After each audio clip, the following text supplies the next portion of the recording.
एक काली और अंधेरी रात थी। जॉन ब्रेनन जो एक कॉलेज टीचर था, घबराया हुआ था, अपनी गाड़ी चला रहा था। उसकी गाड़ी की पिछली सीट पर एक घायल ड्रग डीलर पड़ा था जिसे जॉन ने खुद ही गोली मारी थी। अब सवाल यह था कि यह सीधा साधा टीचर अपनी पत्नी को जेल से निकालने के लिए कितनी दूर तक जाएगा। इसका जवाब उसकी चालाकी भरी योजना में छिपा था। 3 साल पहले जॉन अपनी पत्नी लारा और बेटे लुक के साथ एक सुंदर घर में खुशहाल जिंदगी बिता रहा था। लारा डायबिटीज की मरीज थी, इसलिए वह हर सुबह इंसुलिन का इंजेक्शन लेती थी। लेकिन एक दिन जब उसने अपनी जैकेट उठाई तो उस पर खून का एक धब्बा दिखा। वह जल्दी से उसे धोने लगी, लेकिन इससे पहले कि वह कुछ कर पाती, अचानक पुलिस उनके घर में घुस गई और लारा को कत्ल के इल्जाम में गिरफ्तार कर लिया। बाद में कोर्ट ने लारा को दोषी मानते हुए उम्र कैद की सजा सुना दी। लारा के खिलाफ कई सबूत थे। उसकी एक सहकर्मी ने उसे कत्ल की जगह से निकलते हुए देखा था। उसकी जैकेट पर लाश के खून के निशान थे। जिस हथियार से कत्ल हुआ था उस पर उसकी उंगलियों के निशान थे। पुलिस के पास कोई ठोस सबूत नहीं था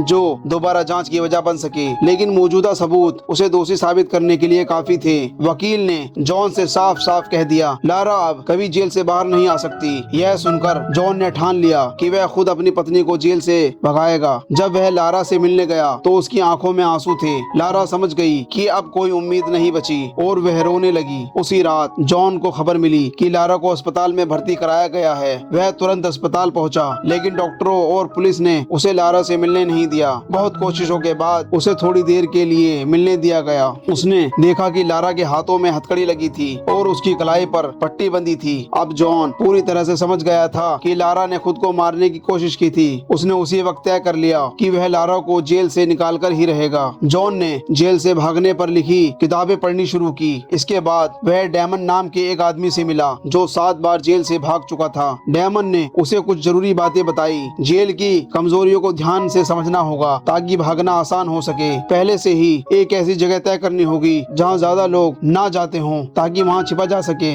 बस, ट्रेन स्टेशनों और एयरपोर्ट से दूर रहना होगा क्योंकि वहां सबसे ज्यादा जांच होती है। नकली पहचान पत्र बनवाने होंगे ताकि पुलिस उसे पकड़ ना सके। सारी पेमेंट कैश में करनी होगी ताकि उसकी लोकेशन ट्रैक ना हो सके। कम से कम 5 साल तक छिपे रहने के लिए पैसा इकट्ठा करने होंगे। सबसे बड़ी चुनौती थी पिट्सबर्ग शहर की ब्रिज को पार करना, क्योंकि 9/11 के आतंकी हमले के बाद पुलिस पूरे शहर को सिर्फ 15 मिनट में सील कर सकती थी। अब जॉन ने अपने घर की एक दीवार पर नक्शे और जरूरी जानकारियां चिपकानी शुरू कर दी। हर बार जब वह लारा से मिलने जेल जाता तो वहाँ की छोटी छोटी चीजों को ध्यान से देखता। अब जॉन पूरी तरह तैयार था। वह अपनी पत्नी को जेल से निकाल कर ही रहेगा। जॉन ने देखा कि जेल की लिफ्ट में एक की होल था और दूसरी ओर कुछ कर्मचारी छत की लीकेज ठीक करने आए थे। उसने यह भी गौर किया कि कौन कौन से ट्रक रोज वहाँ रुकते थे। अब वह अपने प्लान में इतना डूब चुका था कि कॉलेज में पढ़ाते समय भी लैपटॉप पर जेल की बारीकियों की जांच करता रहता। उसे इस प्लान के लिए बहुत पैसों की जरूरत थी, इसलिए उसने अपना घर बेचने का फैसला कर लिया।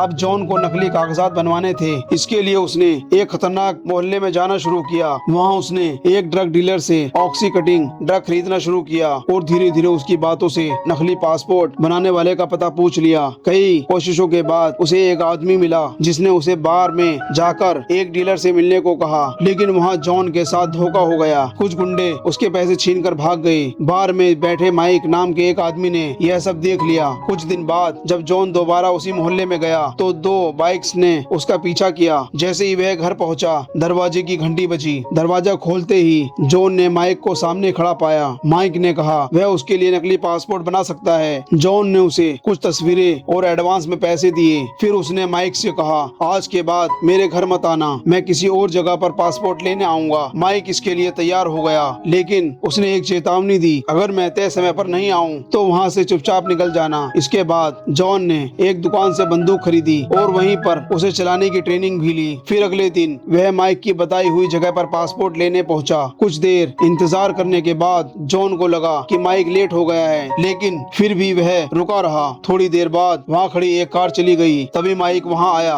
और जॉन को डांटते हुए कहा, तुम इतने बेवकूफ कैसे हो सकते हो? जो कार अभी गई है उसमें पुलिस वाला था। इसके बाद माइक ने उसे नकली कागजात दिए और कहा, तुम इस काम के पीछे पागल हो चुके हो और यही पागलपन तुम्हें पकड़वा सकता है। अब जॉन ने इंटरनेट से बम की बनाना सीखी, एक ऐसी चाबी जो कोई भी ताला खोल सकती थी। उसने खुद यह चाबी बनाई और तय किया कि अगली बार जब वह जेल जाएगा तो इसका इस्तेमाल करेगा। जब जॉन जेल गया तो उसने मेंटल डिटेक्टर में अपनी बाकी चाबियों के साथ बम की भी डाल दी। जैसे ही वह डिटेक्टर से गुजरा, उसने पुलिस के देखने से पहले ही चुपके से चाबी उठा ली। जेल के हॉल में चलते समय जॉन सबसे पीछे रहा। मौका देखकर उसने लिफ्ट के की होल में बम की लगाई, लेकिन चाबी टूट गई। आधी चाबी अंदर फंसी रह गई और जॉन ने तुरंत उसका दूसरा हिस्सा फेंक दिया।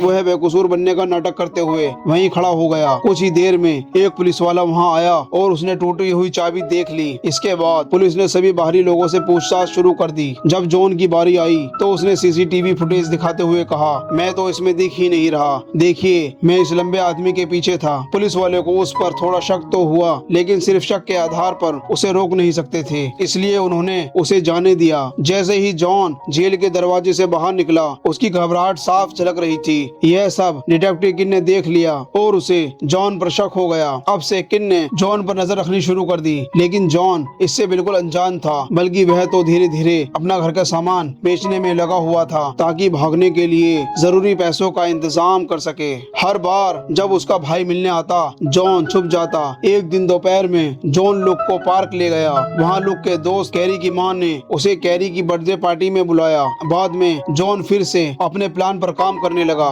एक दिन उसने जेल के बाहर एक नई वैन देखी। उसी पल उसके दिमाग में एक नया आइडिया आया। वह मेडिकल वैन के जरिए अपना प्लान पूरा करेगा। जॉन ने लारा की डायबिटीज के बारे में रिसर्च की और वैन के आने जाने का समय नोट किया। उसने इंटरनेट से टेनिस बॉल से गाड़ी का लॉक खोलने की ट्रिक भी सीखी। अगले दिन उसने इस ट्रिक से मेडिकल वैन का दरवाजा खोला और लारा की टेस्ट रिपोर्ट की तस्वीरें ली। फिर उसने नकली रिपोर्ट बनाई जिससे डॉक्टर को लगे कि लारा की हालत बहुत खराब है। जब जॉन लारा से मिलने गया तो लारा ने उसे बुरी खबर दी। उसे 3 दिन बाद एक और सख्त जेल में भेजा जाएगा। यह सुनते ही जॉन घबरा गया। अब उसे किसी भी तरह 3 दिन के अंदर अपना प्लान पूरा करना था। सबसे बड़ी समस्या पैसों की थी, क्योंकि उसका घर अभी तक नहीं बिका था।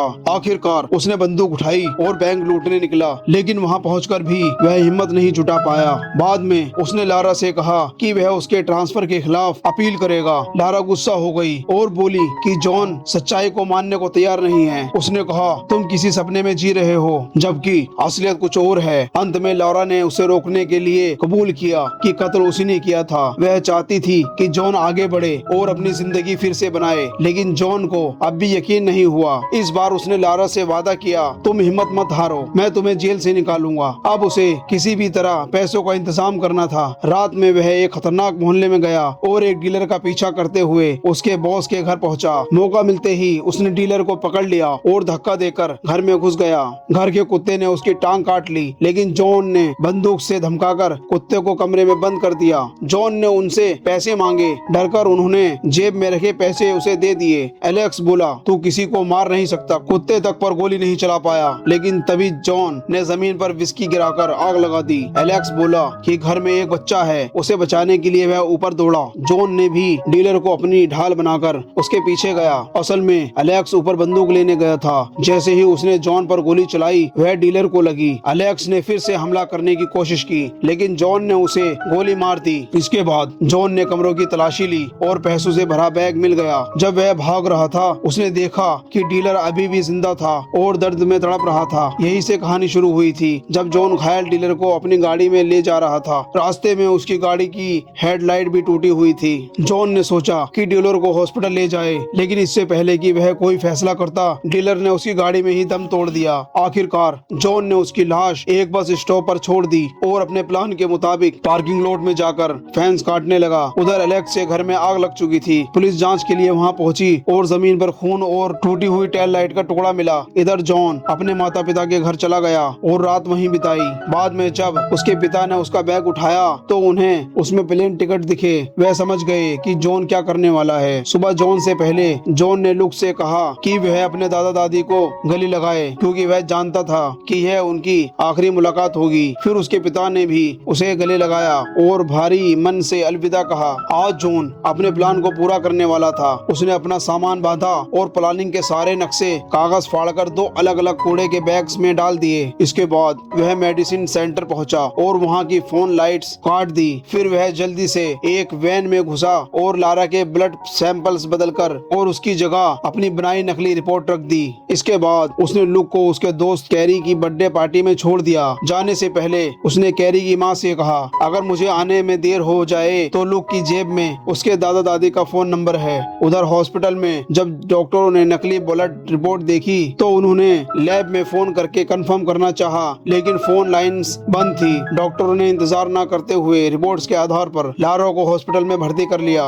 इधर पुलिस ने टूटी हुई हेडलाइट से गाड़ी के मॉडल का पता लगाया। थोड़ी और जांच पड़ताल करने के बाद पुलिस को समझ आ गया कि जॉन इसमें शामिल है। जब वे जॉन के घर पहुंचे तो वहां की दीवार पर उसकी पूरी प्लानिंग लिखी हुई थी। उसी समय उन्हें खबर मिली कि लारा को हॉस्पिटल में भर्ती किया जा रहा है। अब उन्हें यकीन हो गया कि जॉन कुछ बड़ा करने वाला है। वे तुरंत हॉस्पिटल के लिए निकले, लेकिन जॉन पहले से ही वहां पहुंच चुका था। वह डॉक्टर का कोट पहनकर लारा के कमरे में पहुंच गया। फिर उसने पुलिस वालों को गन दिखाकर लारा की हथकड़ी खुलवा दी और उन्हें बांध दिया, लेकिन लारा ने उसके साथ भागने से इनकार कर दिया। यह सुनकर जॉन गुस्से में बोला, तो अपने बेटों को फोन करके बता दो कि आज उसके माँ बाप जिंदा वापस नहीं आएंगे। यह सुनते ही लारो को एहसास हुआ कि अब उसके पास भागने के अलावा कोई रास्ता नहीं है। फटाफट उसने जॉन के दिए कपड़े पहने। जैसे ही एक नर्स ने उन्हें देखा, वह तुरंत एलिवेटर में घुस गए। नर्स ने सिक्योरिटी को बुला लिया। जॉन और लारा ने अपने सफेद कोट उतार दिए और लॉबी तक पहुंचे, लेकिन वहां डिटेक्टिव उन्हें पकड़ने के लिए पहले से तैयार खड़े थे। डिटेक्टिव को देखकर जॉन ने जल्दी से किसी और मंजिल का बटन दबा दिया। डिटेक्टिव्स ने सीढ़ियों से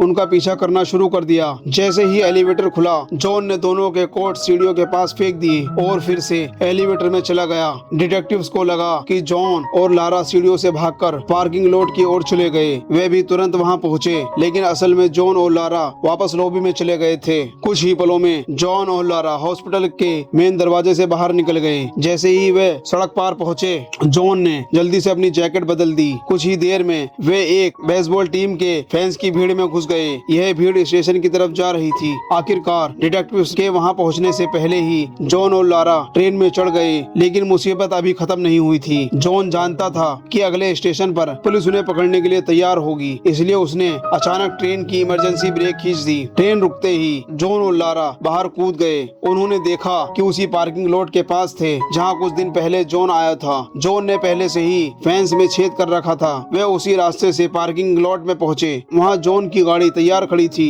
वे बिना समय गवाए तेज रफ्तार में वहां से निकल पड़े और पहला ब्रिज पार कर लिया। अब उनका अगला काम था लोग को उठाना, लेकिन तभी एक बड़ा झटका लगा। जॉन एक छोटी सी गलती कर बैठा था। जब वह कैरी के घर पहुंचे तो पता चला कि पार्टी जो चिड़ियाघर में थी और बच्चे अब तक वापस नहीं लौटे थे। उधर पुलिस जॉन के मोहल्ले में उसे ढूंढ रही थी। जल्द ही उन्हें कूड़े का बैग मिला जिसमें जॉन की प्लानिंग के कागज थे। इधर जॉन तेजी से जू की ओर निकला, मगर ऐन वक्त पर उसने सड़क बदल दी। उसने लारा से कहा, अगर वे रुके तो पुलिस पकड़ लेगी और सड़कों के बंद होने से वे लुक तक नहीं पहुंच पाएंगे। इसलिए उसने सुझाव दिया कि लुक को उसके दादा दादी के पास छोड़ देना सही रहेगा, लेकिन लारा अपने बेटों को अकेला छोड़ने को तैयार नहीं थी। उसने अचानक गाड़ी का दरवाजा खोला और सिर बाहर निकाल लिया। तभी एक तेज रफ्तार ट्रक उसकी ओर आ रहा था। आखिरी पल में जॉन ने गाड़ी मोड़ दी और टक्कर होने से बचा लिया। आखिरकार उसने गाड़ी रोककर लारा से बात की। अब लारा को भी समझ आ गया कि वह लुक के बिना नहीं रह सकती, इसलिए उन्होंने वापस जाने का फैसला किया।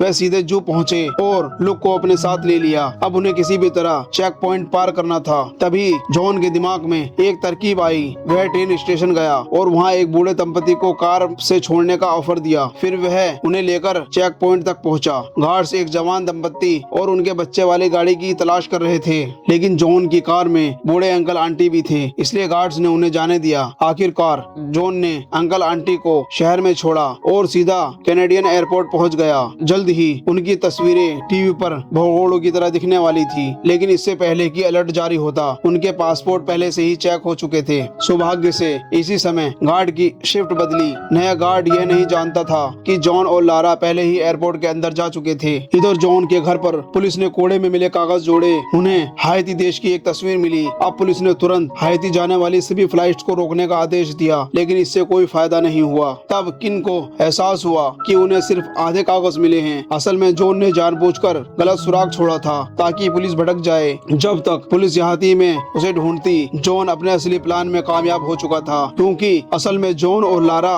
और लुक तो वेनेजुएला के फ्लाइट में बैठ चुके थे। कुछ ही दिन बाद हम देखते हैं जॉन और लारा लोग वेनेजुएला के कश्क शहर में खुशी खुशी रह रहे हैं और इसी के साथ हमारी फिल्म खत्म हो जाती है।